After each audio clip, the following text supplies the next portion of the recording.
I am so glad to be here with you all today and just jumping on into our advocacy training for our team leads and advanced advocates. So today is going to be a little bit more of a deep dive into some of our talking points. And then also we're going to talk through just how you run a meeting with congressional leaders. And just kind of how that process works, how that structure works. So Sal, I'm going to hand it over to you now to go ahead and introduce the team. Hey everyone, it's a pleasure. Go ahead and take just a few moments if you haven't already. My name is Sal Espinoza. I'm the advocate coordinator here with Solve Me, and it's a pleasure to virtually meet every one of y'all.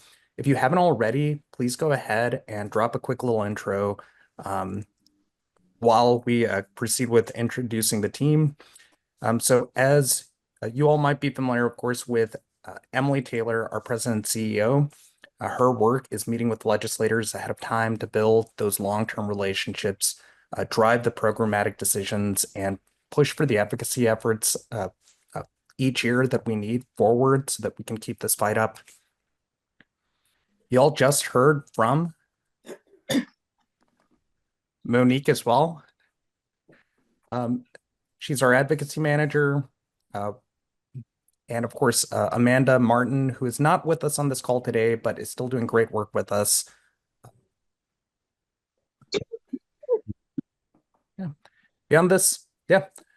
My name is Sal. Everyone, if you have any questions, I'm your main point of contact. Please feel free to ask in the chat or email us at advocacy@solvecfs.org, and I'll be happy to help. Now, as for today's agenda, we're going to structure the training in the following way. We're going to start off by going over Advocacy Week, just an overview of it, not just in general, but our goals, what we're advocating for. We'll be speaking to the roles and responsibilities of leading these meetings and ahead of time, both before, during, and after the meetings. We're going to go through and actually talk through what it's going to look like to support everybody advocating during these meetings itself, how to speak with staffers, and so on. Go over our resources, our tools, and just like what we can use, what we have available to use to prepare ahead of time. And finally, just go a little over team norms and communications, how you can get support if you need it, how you can make sure that anyone that you're helping gets supported. And finally, close things out with some questions. All right. And now we will hand over to Emily to just kind of talk us through Advocacy Week this year. Hello, everyone. Welcome. Thank you again for joining. It's so great to see so many familiar faces in the chat and also some new faces. So welcome to our new advocates. We're excited to have you. Just a quick overview of how our Advocacy Week is structured this year. We are, once again, just a reminder, we are virtual this year. So we have some special opportunities to try to replicate those unique in-person interactions, but virtually, so that you can just participate from the comfort of your home and reserve those spoons and energy. So on Monday, June 23rd, we're going to have our virtual meetups. There's a 4-hour window. You don't have to be there for the full 4 hours, but there's a 4-hour window and then you can join us and the team will be there and you can just talk one-on-one with the team, ask your questions, or meet up with your other members of your group. And to that end, folks who did opt in to have their information shared should receive an email in the coming weeks, right before Advocacy Week, that connects you with your group members. So that's a great opportunity to connect with your members of your team. On Tuesday, June 4th, that is our Senate Day. That is a heavy energy day that requires your sign up for your meetings. That's where we'll be having all of our Senate meetings. Then we have our rest day in the middle, our Wednesday, June 25th, social media action day, where everyone can kind of recover from Tuesday. And then Thursday, we have our House Day, also virtual, where we have all of our House meetings. And for those of you who still have spoons left, we would love to have you join us for our Empower ME, which is our signature workshop around a key topic of the community every year. This year, we're tackling pacing, the power of slowing down. So that's a really cool event with some really interesting panel folks joining us, and we'd love to have you join us there as well. It is recorded, so if your spoons are spent and you can't make it for that Friday, don't worry, you can always watch the recording afterwards. So that's our Advocacy Week this year. Looking big picture, top of the line, our tagline is Solve is your partner for all issues related to ME/CFS. The reason why we're pulling back so broad this year is because we have an entirely new Congress, an entirely new administration, and a lot of new relationships we need to build. So really, we're emphasizing to our new members that Solve is your go-to partner for these issues, and we are the resource that can help guide you through the post-infection world and ME/CFS. We also want to highlight that ME/CFS rates have more than doubled since COVID-19, since the pandemic. And then we're going to give you some examples of policies and programs that impact the community. And then on the right-hand side, you'll notice, and we can drop this link in the chat for those of you who want to take a look. This is upon request. We have got a lot of folks asking for their rates of long COVID prevalence in their state. Noted that this is 2 years old, so these are the prevalence rates in states from 2023, but we wanted to make that resource available for those who were asking for it. So just you will share that link in the chat. It'll be in the notes here, and you can feel free to go to that resource if you would like to see how many people have long COVID in your state. So just a quick recap, those of you who joined us for our beginner and intermediate training, this might look a little familiar, but just a recap of how to tell your story, the quick structure of the key elements for when you make your very short 1 minute, 30-second introduction and pitch. So this is, of course, you start with the introduction, which is your name, a little tidbit about yourself. So for example, in this example, we look at a father of 2, or, I've been sick for 35 years, or I used to be a teacher, or whatever tidbit you'd like to share. And then of course, your state and your district. Those are key. So your name, something about yourself, your state and your district. And that's your introduction. Easy, done. Your story. So this is 1 or 2 sentences about why you've come to advocate today. For most of us, this is a story about our ME/CFS experience. For some of us, it's an experience about, or a story about our caregiving experience. And for others, it's a story about a passion or a drive or a scientific question that drove you to this field. So whatever that driving force is that brings you to us, try to capture that in 2 or 3 sentences, and a little bit about what brings you to talk about your story. Then this is a really interesting area, the value statement versus policy position. So value statement is something that is a statement of your priorities, your feelings, your value, what you prioritize in life and the world around us. And so for this example, people with chronic illness deserve fair access to support systems, period. Something we can all get behind, something we all believe, that value statement. And then you supplement that with your policy position. So that's why we're here to protect and expand CDC programs like the multi-site clinical assessment of ME/CFS in this example. And then for your policy position, we have 4 different areas for you to choose from. So you just want to pick one of those 4, which one resonates with you most strongly. And then there's some value and policy statements in the talking points and in your toolkit that you can help shape your particular policy position around.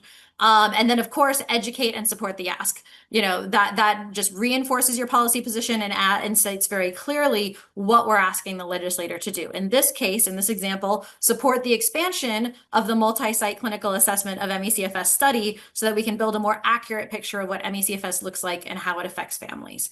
Great little example. And again, for those of you who want to dive a little bit deeper into how you tell your story, I really encourage you to take a look at the beginner and intermediate trainings where we go into that in a little more depth. Moving on to what I know everybody is really excited to talk about. What are our policy positions? What are we advocating for? So as I said, and as we showed in that example, you can pick one of these 4 areas. And I said 4 because the first 4 are pretty straightforward. And number 5 is a little bit more nuanced. So if you want to choose number 5, we'll go over what that entails, but it fits a little bit differently than in that structure. So that's why 1 through 4 to fit in that structure, and 5 we'll talk about separately. So what are we fighting for? 1, restore the CDMRP funding. This is one of the critical untapped or unappreciated little corners of government that have been very successful for MECFS. Solve has been fighting for this program from the beginning, and we want to ensure that MECFS continues to be eligible for that $370 million of research funding, except it's no longer $370 million, it's way less, and we'll talk about that in a moment. Number two, save the CDC chronic fatigue syndrome program. You may have seen in some leaked documents that this program was scheduled to be eliminated, and this is one of the only, in fact, the only line item in the entire federal budget for MECFS. So we need to defend that. Number three, fund the NIH MECFS roadmap. For those of you who are active with Not Just Fatigue or ME Action, this is very familiar to you. We are so proud to stand in solidarity with those organizations for this ask. And this is a $50 million ask specifically to fund the roadmap or the plan that NIH has developed for getting MECFS to clinical trials. Lastly, number four, the 10-year follow-up to the NASEM report. This is actually the IOM report. Those of you who have been in the field long enough to remember the IOM report, one of the recommendations of that report was that the field is moving so quickly, we need another report in 10 years. So here we are 10 years later, it's time we get on that. And then last, we'll talk about the unique needs. For those of you who want to talk about NIH, the restructuring proposal is an interesting thicket if you're willing to wander into that maze. So with that, we're going to go into each of these a little bit more detail, but I'll just pause and check the chat for a couple questions. Yes, Mark, thank you. Yes, the $50 million request is for the NIH roadmap. That's correct. Confirming that information. And the current proposed budget zeroes out all funding for MECFS and CDC. Yes, Colleen, that right now from the leaked documents we've seen, the program is zeroed out. That's correct information, but that is not final information. So those documents are not yet final, and the budget for the defense side was just released today. So those are still in process, which is why it's a great time now to be fighting for those issues, because now is the time we can really influence the outcome before it's final. So great questions. All right. With that, I'm going to dive into our first item, restoring the CDMRP funding for MECFS. For those of you who've worked with Solve over several years, you might be pretty familiar with this program. This program is a unique NIH-style grant funding mechanism operated by the Department of Defense. What the purpose of this program is to fund research, trials, and scientific pathways forward, specifically for items that impact military readiness, veterans, and their families. So this looks at issues from two lenses. One, a kind of classic NIH lens is it a scientifically good program? And two, will this program advance the field significantly to impact our military veterans and military readiness? So it has this multi-pronged approach. And historically, because of this multi-pronged approach, MECFS has done extraordinarily well in this program. We have, and I know this number sounds low, but we have about a 25% success rate, which means about 25%, 1 out of 4 of the grants submitted to this program are funded.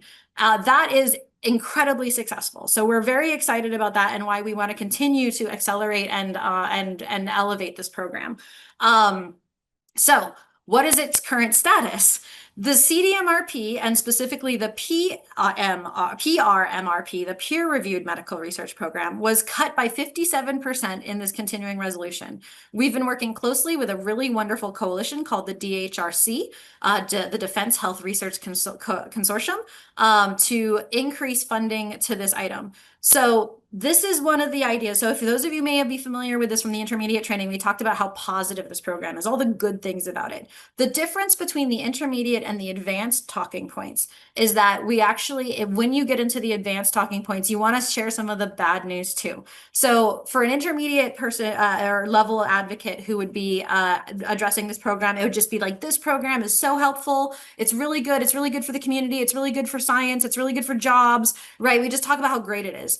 For the advanced folks, I think you all, and if you're comfortable with, you can go into the negative side as well, saying these costs and this cut specifically will lead to half as many grants going out the door, which means half as many jobs, half as many resources, and half as many research successes, and moving the field forward, which means less military readiness. So for those of you who are interested in discussing this, you can focus on the impact of the cuts and how devastating they are for science.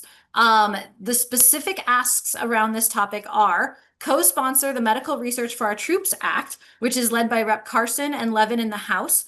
And for the Senate, which actually has the power to control the topic areas, which is a unique Senate privilege, we asked the Senate members to support the continued inclusion of MECFS as a PRMRP, or peer-reviewed medical research program topic area.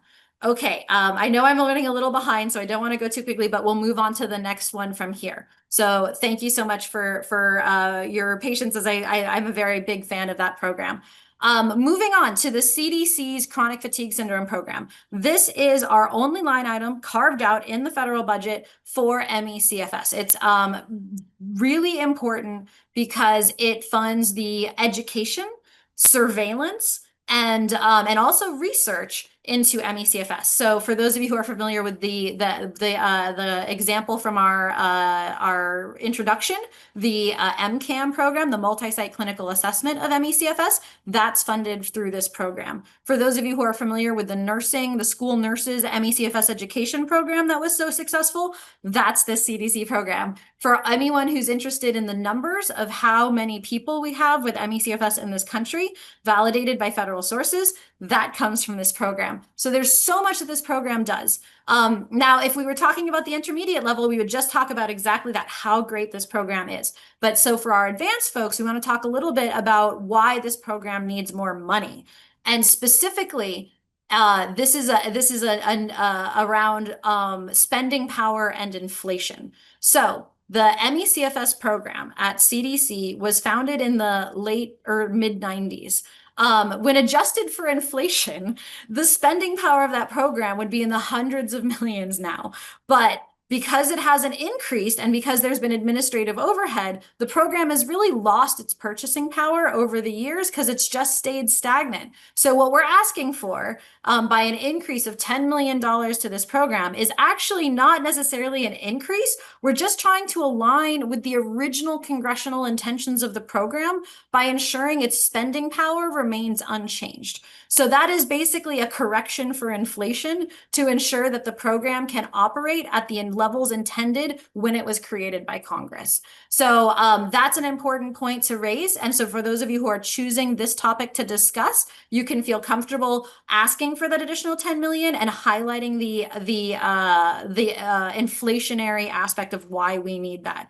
You can also argue, and this would be more in the intermediate advocate category, just that $10 million is needed because the program is doing such good work and it needs to expand. So that's one option as well. And if you wanted to talk about the program expanding, you can hit on all those positive points about why the program is really helpful. But again, we really want to make it a point to protect this program and also expand this program.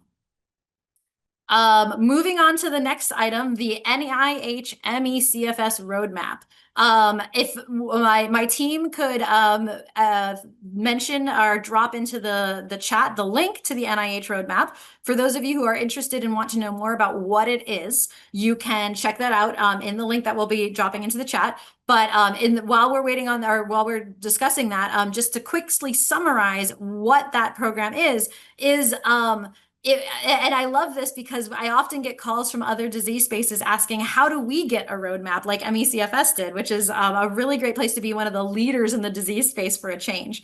But the MECFS roadmap is a little bit early adoption of kind of like the first of its kind of NIH taking the experts in the field and the patient community and the clinicians, bringing them all together and designing a roadmap, a pathway to clinical trials. And this entire roadmap is essentially the guidebook to getting MECFS to clinical trials more quickly. And why does this matter? Well, as we know, there are no FDA-approved treatments for MECFS. We still don't have an on-label prescription. These are, and we know that we have treatments out there, we just haven't been validated. So getting this roadmap to clinical trials funded is absolutely critical if your priority is clinical trials.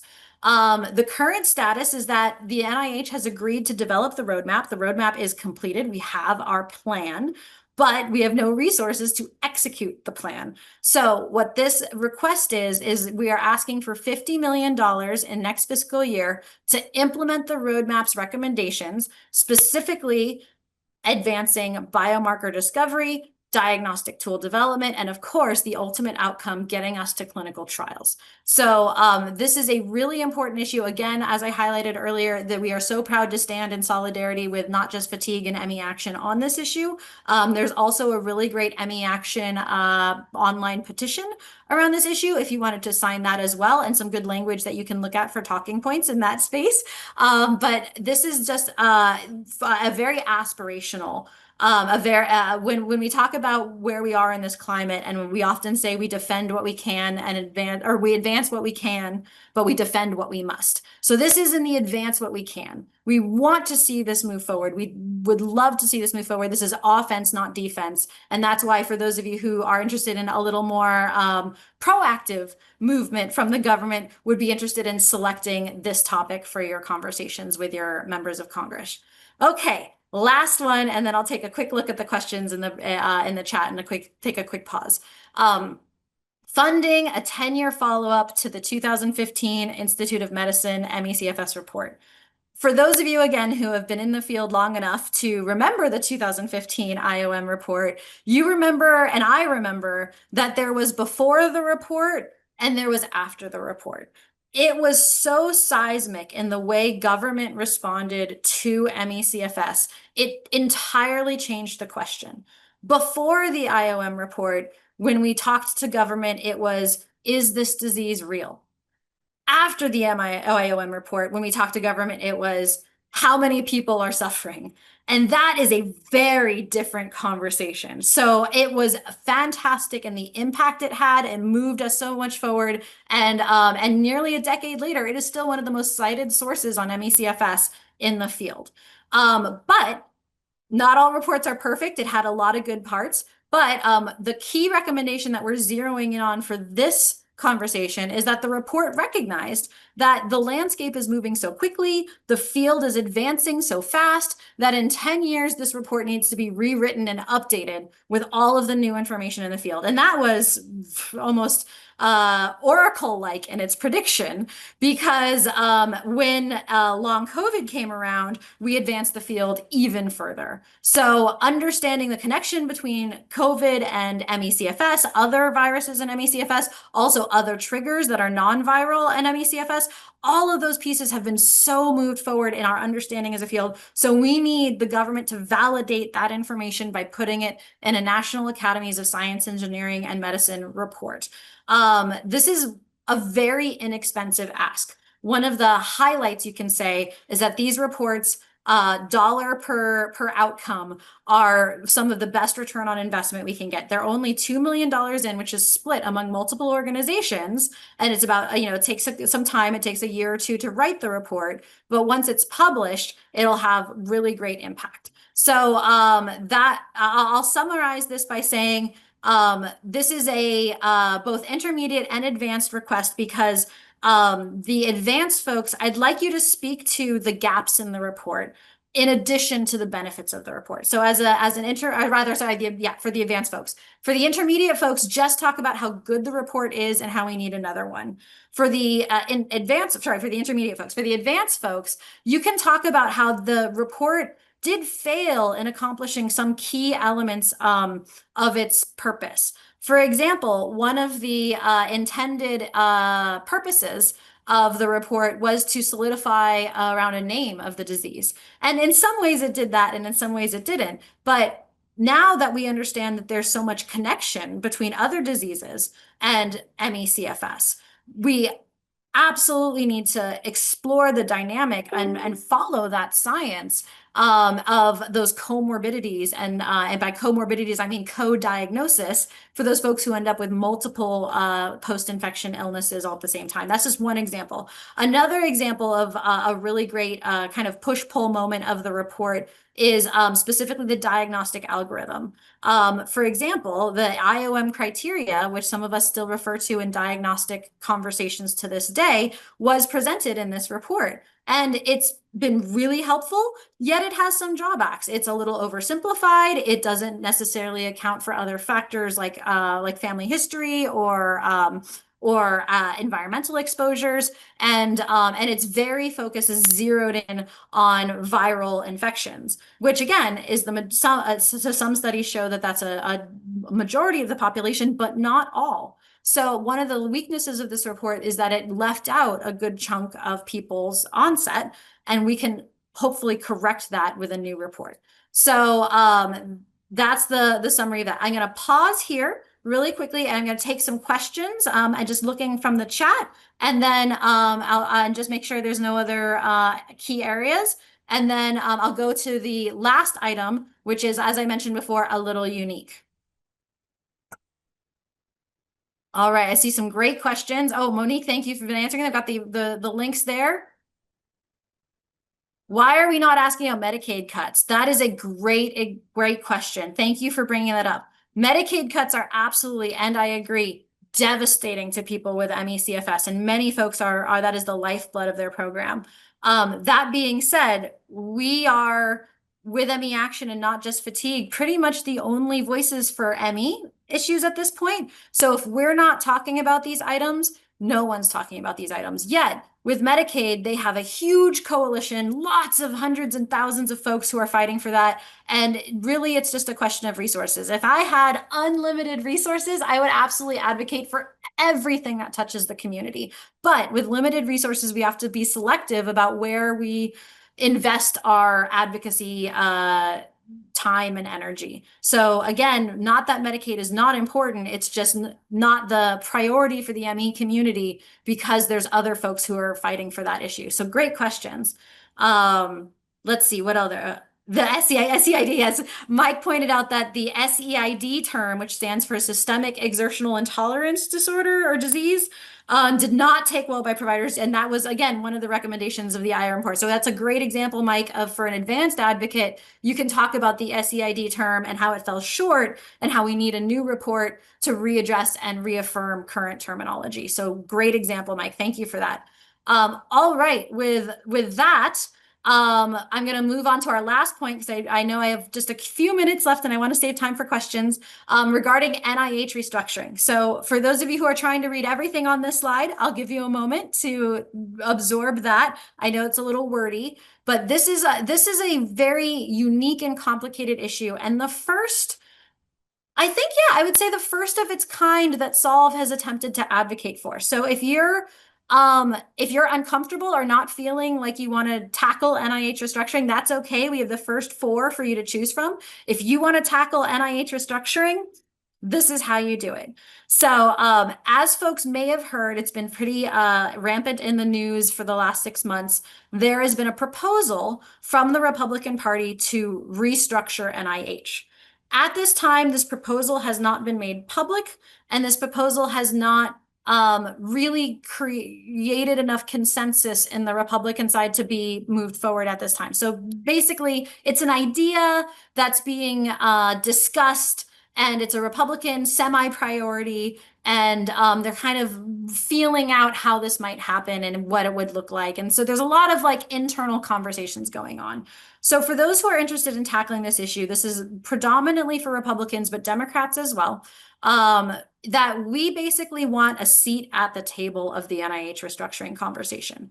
How do we do that? We illustrate why, and this is the easy part, why ME/CFS has been harmed by the current NIH structure. I could write a 60-page long paper about all the different structural challenges at NIH that have hurt ME/CFS progress. You can speak to the failure to advance clinical trials. You could speak to the poor structure of grant review panels where experts were dentists. You can speak to the the lack of the patient voice inclusion and the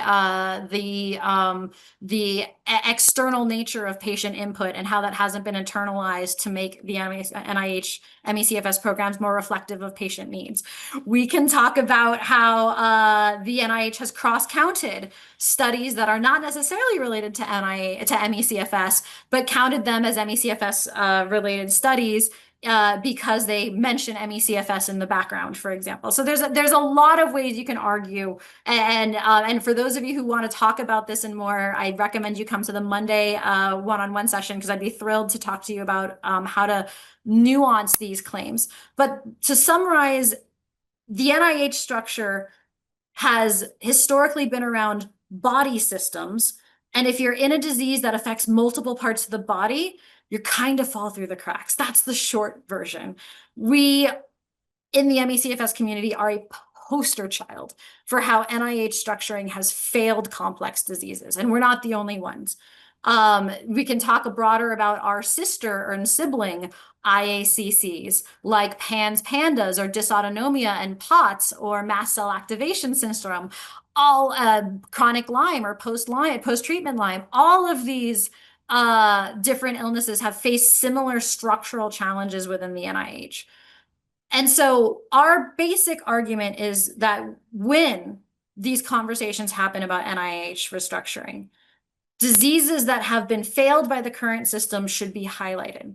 MECFS should be highlighted. We should be used as a case study in fixing NIH structuring and ensuring that when we create a new NIH structure, we're not throwing the baby out with the bathwater. We have good programs at the NIH that need funding, that need shoring up, that need expansion, and we have some fat that can be trimmed.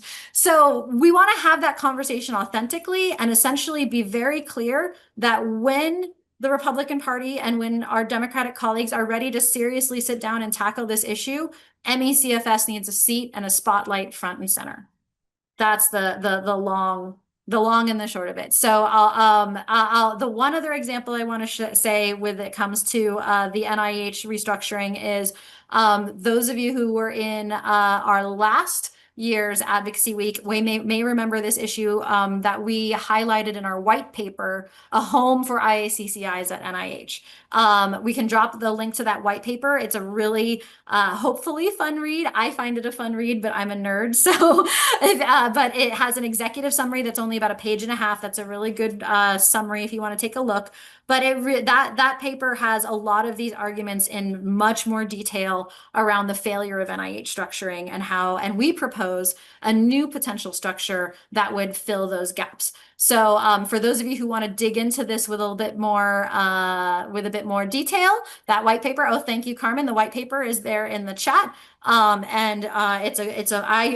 consider it a fun read, and that's a great resource for those who want to tackle this particular conversation. And be prepared if you are tackling this conversation. This is more of a dialogue. It's less of a request. We don't really have an action item associated with this. It's more of a heads up. So we want those members of the NIH subcommittee that gets tapped to look at this issue to think, oh, right, those MECFS folks, that's what they were talking about, to remember us when we talk about the systemic failures of NIH. So, and also to remember us when we talk about the systemic positives of NIH, that some of the work that the NIH has done has been really good, like the NIH MECFS roadmap. So again, don't throw the baby out with the bathwater. Make sure we trim the fat, we get rid of those programs that are harming multi-systemic diseases and preserve the ones that are helping, and bolster the ones that are helping. So with that, just one more thing, sorry, it just popped in my mind. The last thing I want to share is there's also a really good opinion piece on this item from the not Union of Concerned Scientists. It might be the Union of Concerned Scientists that I will share with everybody that is also a really good deep dive into this topic. That was also published in kind of concert with our white paper last year. And that's a really good resource for folks who are interested in this topic as well. Okay, with that, I'll wrap up this section. Just take a quick look at the chat to see if there's any key questions.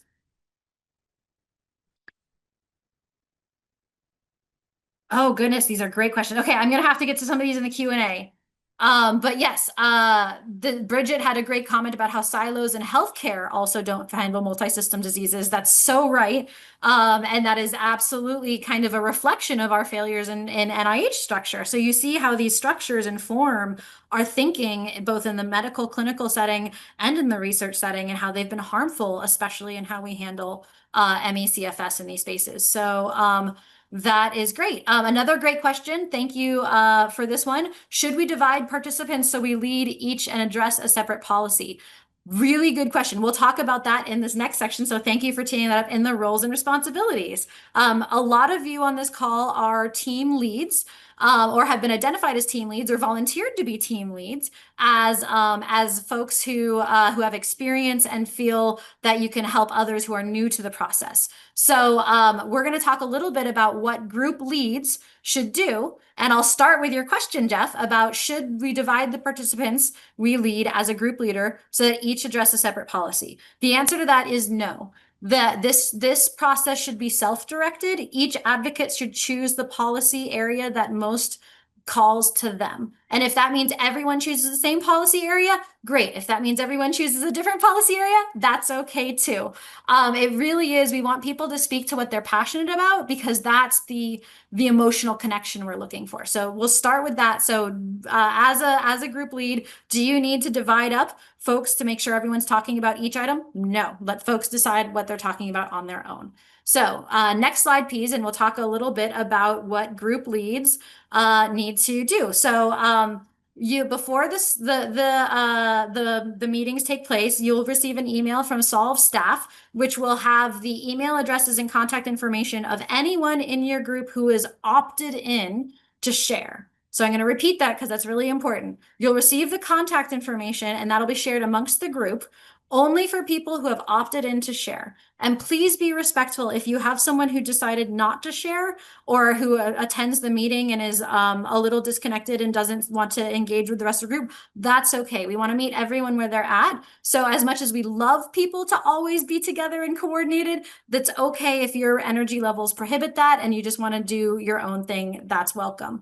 The most important thing for our group leads, though, is we want you to call in 10 minutes early to coordinate with the team. This is mainly just to make sure the little things, that there's no background noise, that folks have their microphones on, that everyone knows which order they're speaking with, that and that everyone knows that they need to be, somewhat limited in their comments. So make sure everyone has time to talk. So that's just that first 10 minutes just to get everyone oriented and settled.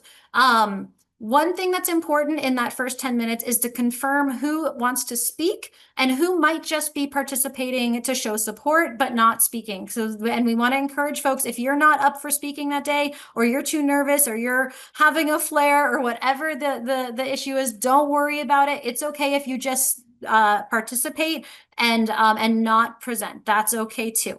And if you're really feeling that you want to share your support, but don't want to do a full presentation, you can always just say, "Hi, my name is Emily, and I stand with my advocates here today."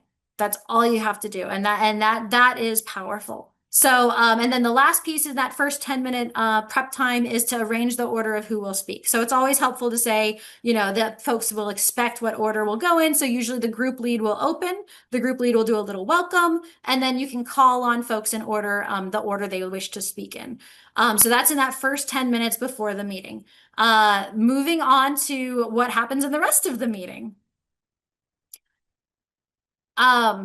During the meeting, as I mentioned, you want to introduce yourself at the beginning. Just mention that your name, where you're from, and that little tidbit about yourself. And then some meetings, in fact, most meetings, will be a mix of folks from different districts. We try to group you as close geographically as we can, but sometimes we end up with folks in different areas. So usually you'll have one person on the House side, and in the Senate, you'll usually have everybody because it's the state. But in the House side, you'll have one person who's the actual constituent. That's important to identify. So everyone is standing with the constituent who is the person who is served by that office. So at the beginning, introduce and identify, hi, my name is Emily. I'm helping advocate for today, but I'm so pleased to introduce Josie, and Josie is your constituent from your district here today. And usually you want to have the constituent speak first. Not always, but usually. The second responsibility that's important to note is managing the meeting time. Just make sure that no one, hogs the time and speaks more than their fair share, and make sure that folks who are a little more reserved have the comfort level and time and space to share their story. So folks should keep it to about 2 to 3 minutes a person, sometimes as much as 5 if your group is small. But just keep an eye on the time, and when you get to that last 2 minutes before the end of the half an hour, just wrap up and then invite any final input. And of course, the last thing, always, always, always thank the staffers. Thank them and let them know that we will follow up with information. Let me check the chat here. Any other questions about the role of group leads? Let's see. As group leads, we don't summarize asks. Yes, that's a great question. So Beverly, thank you for that question. Beverly asked, as a group leads, we don't summarize the asks, just focus on the issue that is most important to us. Yes, that is a little bit different than this year. Great point, Beverly. So ordinarily, when we're all on a single point, we all emphasize the single ask. This year, our ask and that tagline is solve as your go-to resource for these issues. So that's the point that I would like group leads to emphasize at the end of the meeting is solve is here to help you navigate these issues, and as the expert resources and has the data, we're here to help. So that's our kind of tagline this year. So that's what I would like group leads to emphasize at the end of the meeting. And that way you don't need to feel responsible for knowing the ask for everybody. If they all choose different things, just emphasize that we are the resource here to help these offices. Great question. All right, well, and then the next question is, how long is each meeting supposed to be? So they're typically about 20 minutes. Sometimes you'll get as many as 30 minutes. But typically you should plan for about a 20-minute conversation, and that's usually, again, 3 to 5 minutes a person, depending on the size of your group. Excellent. So now I see a couple other questions, but I'm going to move on, and we can get to those in the Q&A on a meeting overview. And I know I have about 2 minutes left, so I'll be super fast. The meeting is essentially divided into 3 parts.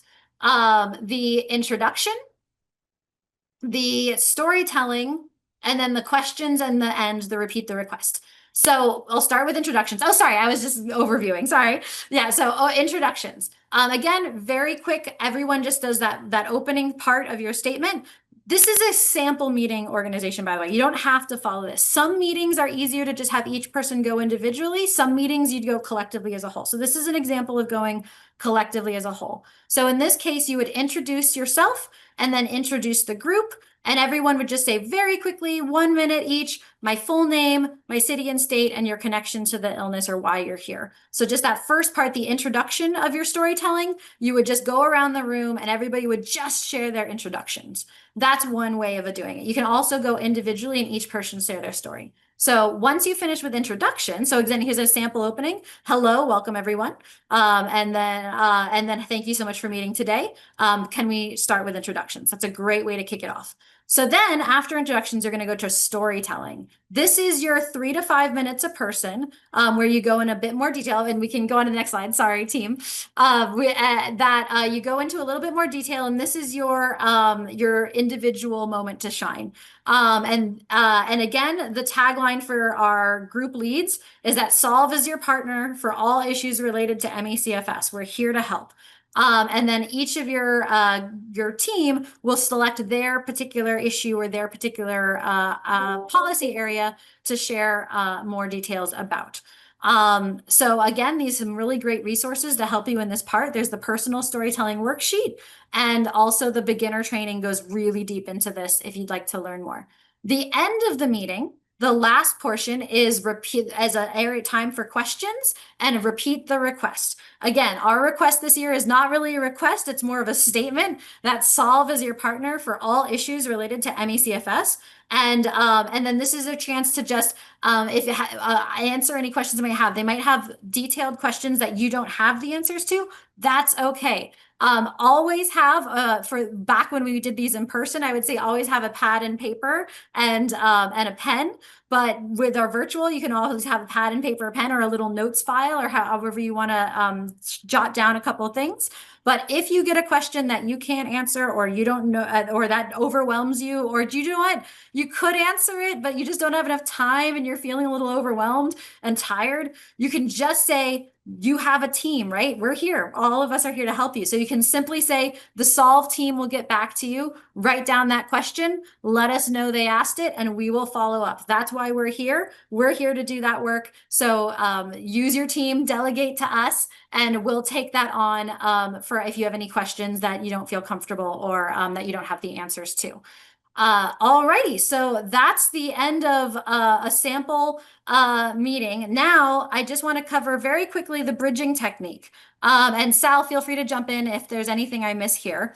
But this is a simple technique for if you find yourself derailed, heading off into a direction that's not relevant to what our topics are, or maybe they the staffer starts talking about a more recent policy issue that's like, oh yeah, different bill. Whatever the reason is, if you need to bridge, which is bringing a bridge, bringing connection back to our key topics. So the bridging technique, some examples here. First of all, I don't know that, but what I do know is, yes, and furthermore, so these are ways to like acknowledge the topic that is being sidelined, and then make the bridge back to our key topic, and then again deliver the core message. And always a good place to stop after that. So what I'd like to circle back to, that's a great one too, to really emphasize, and if you find yours, just give you some tools if you find yourself in a situation where you've meandered off the trail a little bit. Excellent. So I'm still a little bit over time. I apologize. I went long. I think the just a couple quick best practices. Again, these are from the beginning training, but I think our advanced advocates are familiar with, always be positive, practice active listening, especially in Zoom formats, that's looking at the light or at your camera instead of maybe at your screen. That's making sure you're nodding or acknowledging what's said.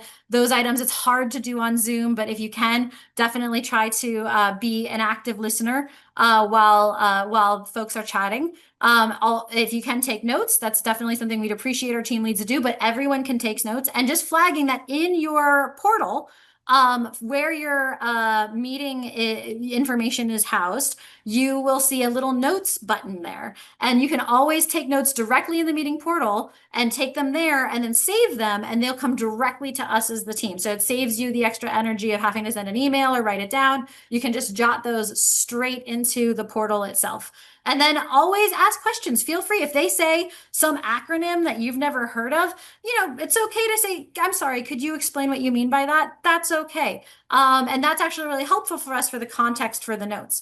All right. So I think that's where we're at. Some other tips and tricks. And lastly, the tools. Yes, the tools for that are here to help you in making sure you're comfortable and prepared and successful in your meetings. Really, it's the toolkit, right? Everything is in one place for you. I think that's the only real piece of tools we have, except for the storytelling worksheet, which is also in the toolkit. So again, everything is in your advocate toolkit, just a one-stop shop for all you need to know. There's a checklist for everything to do before and after your congressional meeting. So you can just go down the checklist, follow really easy to make sure if you are a team lead, how to manage those elements. And then there's the storytelling worksheet. If for those of you who still want to work on your 3 to 5 minute story, which is some really great advice there. And then last, our trainings. Our beginner training is already available on YouTube. Our intermediate training is already available on YouTube, and the how to use your portal. And I mentioned that portal with all your login information for the meetings is going to be your best friend. We have a video on how to use your portal as well. So only 5 minutes over. How'd I do, team? Great. We have some time for questions. Excellent. And we're just taking a look through the chat because there are a lot of questions coming through on there that are great questions. One thing I will mention is I'm seeing some questions about just the portal. Schedules have not gone out yet. So those should be coming out between like the end of this week, early beginning of next week. And that will come through as an email that includes the link to access the portal and then like what your email address is to log into it. And then how like that process of just putting in your validation code and logging in. But we do have the walkthrough of how to use the portal. If you want to see ahead of time what that looks like and what that process will be, that is all available to you there. Fantastic. I'm seeing a couple questions about interactivity between members of a team. We actually have a slide for that. So we'll have one more slide about team norms that I can share with you. There we go. Perfect. So for those of you who are looking for some kind of tips and tricks about how to interact with your team, there's always nice the 3 Bs, which is be brief, be brilliant, and be done. So it's always great to be pretty quick on those. And then also be nice. We always understand that folks are coming to this we assume with the best intentions, and especially these staffers, they have 10, 15 meetings a day. They're back to back. So really give those folks the benefit of the doubt and try to always extend that same grace that you would extend to yourself and your family. And then be ready to bridge conversations. That's a great point. And of course, we're always here to help. You can get a hold of us at advocacy@solvecfs.org. Feel free to email us anytime. We're really excited to be here to serve your questions and needs. And just a last reminder, I don't want to sound too much like a broken record, but that Monday 4-hour window on Zoom, we're here the whole time to help you one-on-one. So if you are still, I saw Mike, your head is spinning. If your head is still spinning come Monday, come and chat with us and we'll break it all down and we'll work with you one-on-one for your story or your needs. Great. And let's see, any other questions? Oh my goodness. Will the recording be available soon? Yes. So the beginning and intermediate recordings are already available. We will get this up as quick as we can, probably a couple business days. And we'll just send out the link. You'll see it both in your email and on our YouTube channel and social media. It'll be available for you to rewatch if you'd like. A great question from Beverly. For the relationship with long COVID, do we say up to 50% of long COVID people have symptoms similar to ME/CFS? Okay, that's a careful question. So one study did show, and I believe the number was 47% of people with long COVID met the clinical criteria for ME/CFS. So that study is nearly 50% according to that study. There are some other studies that have lower numbers. Some studies have higher numbers. We feel very confident with that nearly 50% number from that particular study. But I would emphasize that long COVID is one of the infection-associated chronic conditions that we need to address as a country. It is a family of illnesses, and there's a lot of different comorbid conditions that come with long COVID, and ME/CFS is one of them. ME/CFS is a significant number of the folks who have long COVID, and we've also seen that that ME/CFS rates in the general population have nearly doubled post-pandemic. So that's a really, could show the increase in the population and an increase in the need. But I would just be cautious. I would not directly say 50% of people with long COVID have ME/CFS. I would not say that.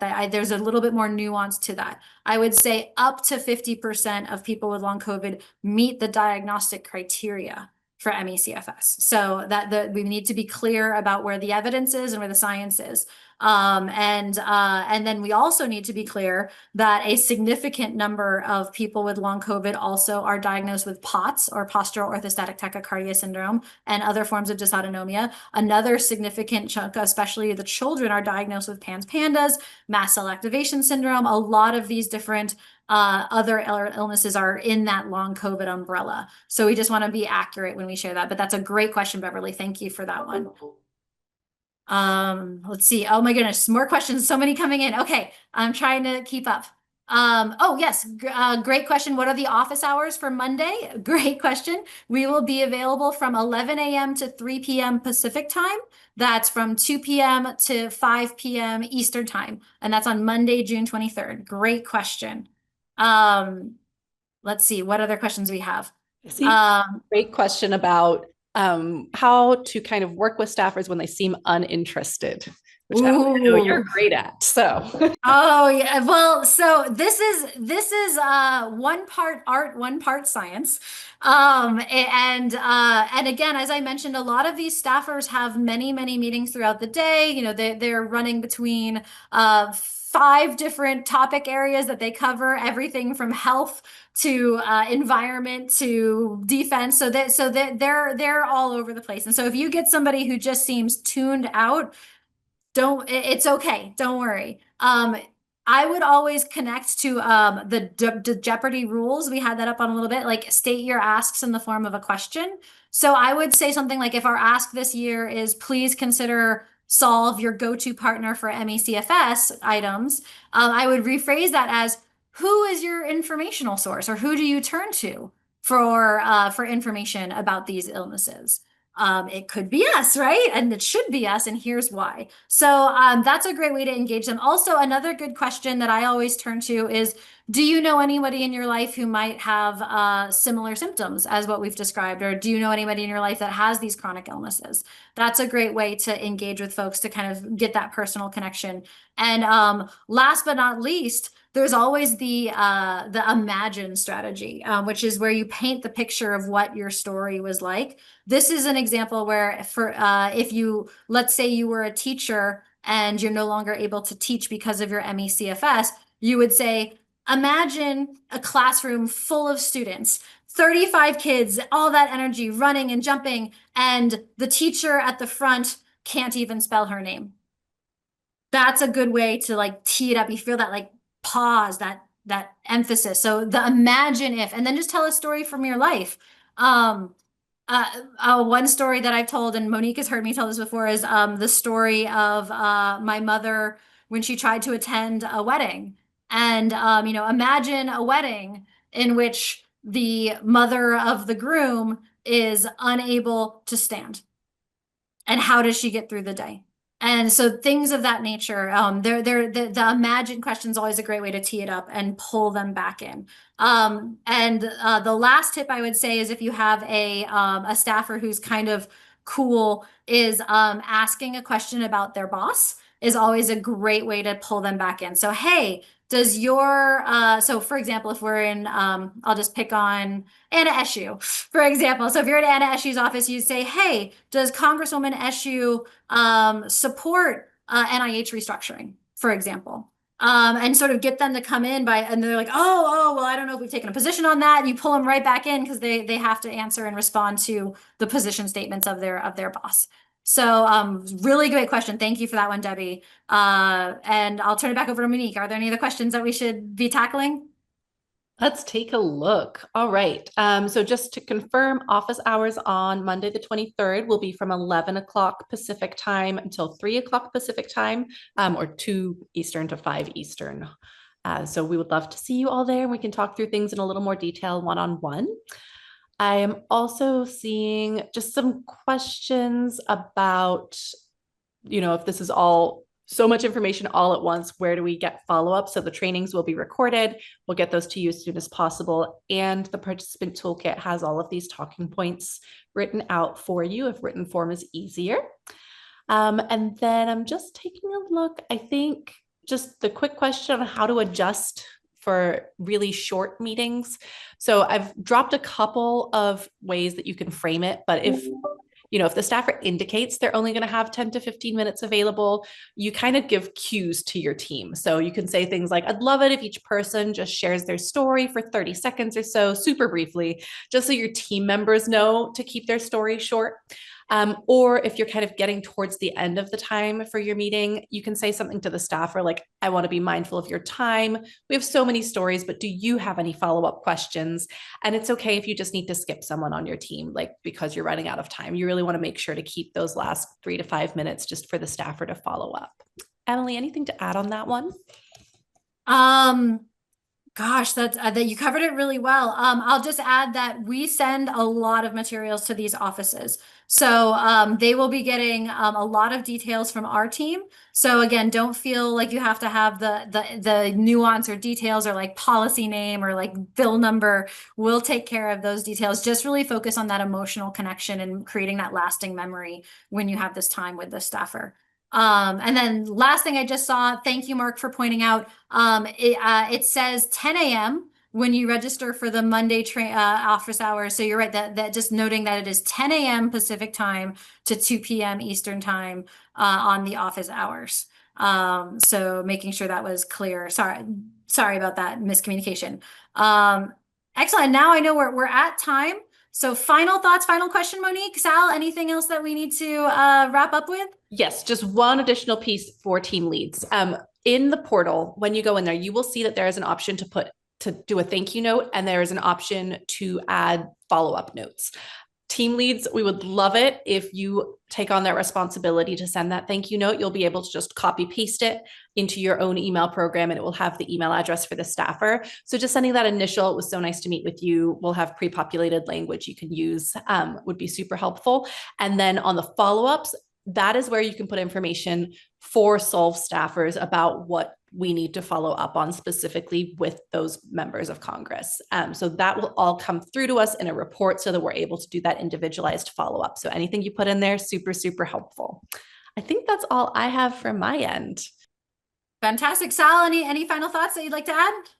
Only that if y'all have any questions, please feel free to email us. We're going to be looking through the chat to make sure that we didn't miss anything and reaching back out. But yeah, looking forward to working with y'all already. And let's do this, y'all.